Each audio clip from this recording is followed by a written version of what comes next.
Bartleby the Scrivener by Herman Melville. Established in my new quarters, for a day or two I kept the door locked and started at every footfall in the passages. When I returned to my rooms after any little absence, I would pause at the threshold for an instant and attentively listen, ere applying my key. But these fears were needless. Bartleby never came nigh me. I thought all was going well when a perturbed-looking stranger visited me, inquiring whether I was the person who had recently occupied rooms at number blank Wall Street. Full of forebodings, I replied that I was. "Then, sir," said the stranger, who proved a lawyer, "you are responsible for the man you left there. He refuses to do any copying, he refuses to do anything, he says he prefers not to, and he refuses to quit the premises." "I am very sorry, sir," said I with assumed tranquility, but an inward tremor. "But really, the man you allude to is nothing to me. He is no relation or apprentice of mine that you should hold me responsible for him." "In mercy's name, who is he?" "I certainly cannot inform you. I know nothing about him. Formerly I employed him as a copyist, but he has done nothing for me now for some time past." "I shall settle him then. Good morning, sir." Several days passed, and I heard nothing more, and though I often felt a charitable prompting to call at the place and see poor Bartleby, yet a certain squeamishness of I know not what withheld me. All is over with him by this time, thought I at last, when through another week no further intelligence reached me. But coming to my room the day after, I found several persons waiting at my door in a high state of nervous excitement. "That's the man, here he comes," cried the foremost one, whom I recognized as the lawyer who had previously called upon me alone. "You must take him away, sir, at once," cried a portly person among them, advancing upon me, and whom I knew to be the landlord of number blank Wall Street. "These gentlemen, my tenants, cannot stand it any longer. Mr. B," pointing to the lawyer, "has turned him out of his room, and he now persists in haunting the building generally, sitting upon the banisters of the stairs by day, and sleeping in the entry by night. Everybody is concerned, clients are leaving the offices, some fears are entertained of a mob, something you must do, and that without delay." Aghast at this torrent, I fell back before it, and would fain have locked myself in my new quarters. In vain I persisted that Bartleby was nothing to me, no more than to anyone else. In vain. I was the last person known to have anything to do with him, and they held me to the terrible account. Fearful then of being exposed in the papers, as one person present obscurely threatened, I considered the matter, and at length said that if the lawyer would give me a confidential interview with the Scrivener in his, the lawyer's, own room, I would that afternoon strive my best to rid them of the nuisance they complained of. Going upstairs to my old haunt, there was Bartleby silently sitting upon the banister at the landing. "What are you doing here, Bartleby?" said I.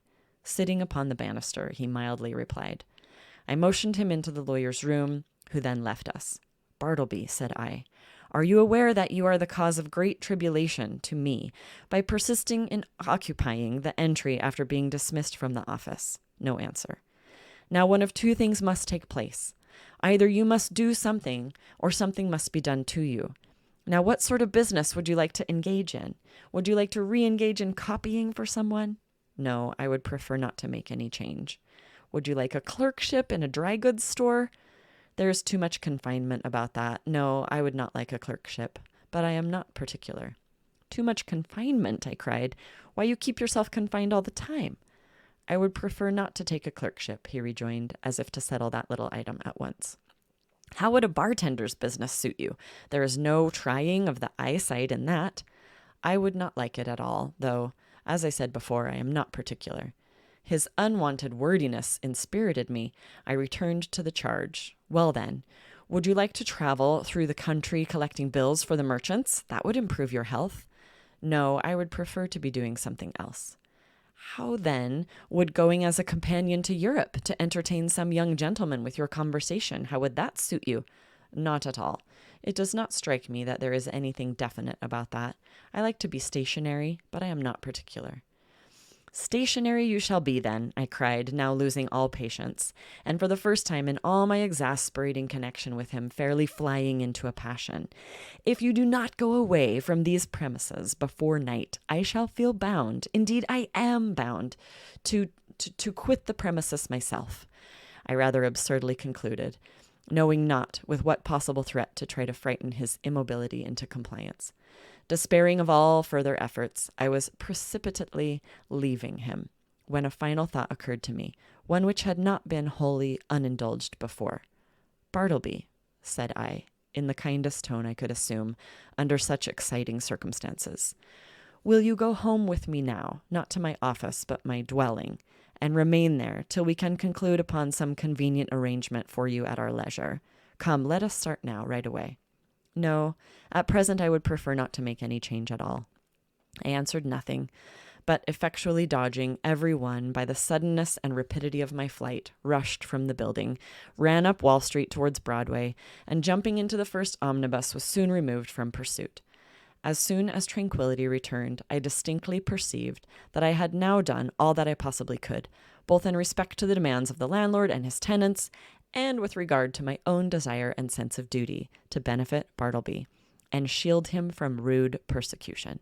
I now strove to be entirely carefree and quiescent, and my conscience justified me in the attempt, though indeed it was not so successful as I could have wished. So fearful was I of being again hunted out by the incensed landlord and his exasperated tenants that, surrendering my business to nippers for a few days, I drove about the upper part of the town and through the suburbs in my rockaway, crossed over to Jersey City and Hoboken, and paid fugitive visits to Manhattanville and Astoria. In fact, I almost lived in my rockaway for the time. When again I entered my office, lo, a note from the landlord lay upon the desk. I opened it with trembling hands. It informed me that the writer had sent to the police and had Bartleby removed to the Tombs as a vagrant. Moreover, since I knew more about him than anyone else, he wished me to appear at that place and make a suitable statement of the facts. These tidings had a conflicting effect upon me. At first I was indignant, but at last almost approved. The landlord's energetic, summary disposition had led him to adopt a procedure which I do not think I would have decided upon myself, and yet, as a last resort, under such peculiar circumstances, it seemed the only plan. As I afterwards learned, the poor Scrivener, when told that he must be conducted to the Tombs, offered not the slightest obstacle, but in his pale, unmoving way, silently acquiesced. Some of the compassionate and curious bystanders joined the party, and headed by one of the constables arm in arm with Bartleby, the silent procession filed its way through all the noise and heat and joy of the roaring thoroughfares at noon. The same day I received the note, I went to the Tombs, or to speak more properly, the halls of justice. Seeking the right officer, I stated the purpose of my call, and was informed that the individual I described was indeed within. I then assured the functionary that Bartleby was a perfectly honest man, and greatly to be compassionated, however unaccountably eccentric. I narrated all I knew, and closed by suggesting the idea of letting him remain in as indulgent confinement as possible, till something less harsh might be done, though indeed I hardly knew what. At all events, if nothing else could be decided upon, the almshouse must receive him. I then begged to have an interview. Being under no disgraceful charge and quite serene and harmless in all his ways, they had permitted him freely to wander about the prison, and especially in the enclosed grass-platted yard thereof. And so I found him there, standing all alone in the quietest of the yards, his face towards a high wall, while all around, from the narrow slits of the jail windows, I thought I saw peering out upon him the eyes of murderers and thieves. "Bartleby." "I know you," he said, without looking round, "and I want nothing to say to you." "It was not I that brought you here, Bartleby," said I, keenly pained at his implied suspicion. "And to you this should not be so vile a place. Nothing reproachful attaches to you by being here. And see, it is not so sad a place as one might think. Look, there is the sky, and here is the grass." "I know where I am," he replied, but would say nothing more, and so I left him. As I entered the corridor again, a broad, meat-like man in an apron accosted me and, jerking his thumb over his shoulder, said, "Is that your friend?" "Yes." "Does he want to starve? If he does, let him live on the prison fare, that's all." "Who are you?" asked I, not knowing what to make of such an unofficially speaking person in such a place. "I am the grub man. Such gentlemen as have friends here hire me to provide them with something good to eat." "Is this so?" said I, turning to the turnkey. He said it was. "Well then," said I, slipping some silver into the grub man's hands, for so they called him, "I want you to give particular attention to my friend there. Let him have the best dinner you can get, and you must be as polite to him as possible." "Introduce me, will you?" said the grub man, looking at me with an expression which seemed to say he was all impatience for an opportunity to give a specimen of his breeding. Thinking it would prove of benefit to the Scrivener, I acquiesced, and asking the grubman his name, went up with him to Bartleby. "Bartleby, this is Mr. Cutlets. You will find him very useful to you." "Your servant, sir, your servant," said the grubman, making a low salutation behind his apron. "Hope you find it pleasant here, sir. Spacious grounds, cool apartments, sir. Hope you'll stay with us some time. Try to make it agreeable. May Mrs. Cutlets and I have the pleasure of your company to dinner, sir, in Mrs. Cutlets' private room." "I prefer not to dine today," said Bartleby, turning away. "It would disagree with me. I am unused to dinners." So saying, he slowly moved to the other side of the enclosure and took up a position fronting the dead wall. "How's this?" said the grubman, addressing me with a stare of astonishment. "He's odd, ain't he?" "I think he is a little deranged," said I sadly. "Deranged? Deranged, is it? Well now, upon my word, I thought that friend of yourn was a gentleman forger. They're always pale and genteel like, them forgers. I can't pity 'em, can't help it, sir. Did you know Monroe Edwards?" he added touchingly, and paused. Then, laying his hand pityingly on my shoulder, sighed. "He died of consumption at Sing Sing. So you weren't acquainted with Monroe?" "No, I was never socially acquainted with any forgers. But I cannot stop longer. Look to my friend yonder. You will not lose by it. I will see you again." Some few days after this, I again obtained admission to the Tombs, and went through the corridors in quest of Bartleby, but without finding him. "I saw him coming from his cell not long ago," said a turnkey. "Maybe he's gone to loiter in the yards," so I went in that direction. "Are you looking for the silent man?" said another turnkey passing me. "Yonder he lies, sleeping in the yard there. 'Tis not 20 minutes since I saw him lie down." The yard was entirely quiet. It was not accessible to the common prisoners. The surrounding walls, of amazing thickness, kept off all sounds behind them. The Egyptian character of the masonry weighed upon me with its gloom, but a soft, imprisoned turf grew underfoot. The heart of the eternal pyramids, it seemed, wherein, by some strange magic through the clefts, grass seed, dropped by birds, had sprung. Strangely huddled at the base of the wall, his knees drawn up, and lying on his side, his head touching the cold stones, I saw the wasted Bartleby.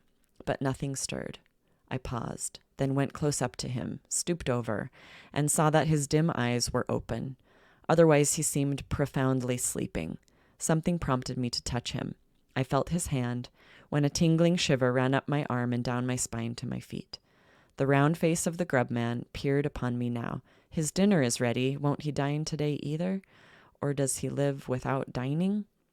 "Lives without dining," said I, and closed his eyes. "Eh, he's asleep, ain't he?"